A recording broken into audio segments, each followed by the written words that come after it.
আসসালামু আলাইকুম বন্ধুরা, সবাই কেমন আছেন? আজকে আমরা চলে আসছি গোয়াংজু বুলেট মেট্রো। আমরা এখান থেকে যাব সেনজেন।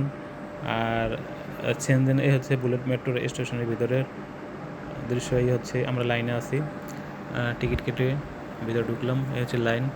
তো এখানে পাসপোর্ট স্ক্যানার করতে হয়। আর এখান থেকে আমাদের সেনজেন যেতে সময় লাগবে 30 মিনিট। আর এরা টাইম টু টাইম 1 সেকেন্ড দেরি হবে না, টাইম টু টাইম ছাড়ে।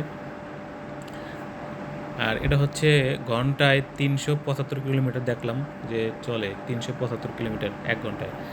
আর ভিতরের পরিবেশ, মেট্রোর ভিতরের পরিবেশ সম্পূর্ণ এই যে বিমানের চেয়েও ভালো। এত সুন্দর পরিবেশ, বিমান এরকম নেই। আমরা যে বিমান আসছি চায়না সাউদানে, কিন্তু এরকম না। আর ভিতর থেকে আসলে বোঝা যায় না যে মেট্রো চলতেছে কি না, কিন্তু বুলেট মেট্রো চলতেছে। 375 কিলোমিটার দেখলাম যে এটা উঠছে পার ঘন্টায়, এটা স্পিড। তো এটা হচ্ছে আমাদের স্বপ্ন ছিল যে যেহেতু আমরা চায়না আসছি, যদি বুলেট মেট্রোতে না উঠি। আর প্রথমত আমরা যখন সকালে হোটেল থেকে বেরোই, তো এখানে 2টা পর্যন্ত ওয়েট করি, যেহেতু আমাদের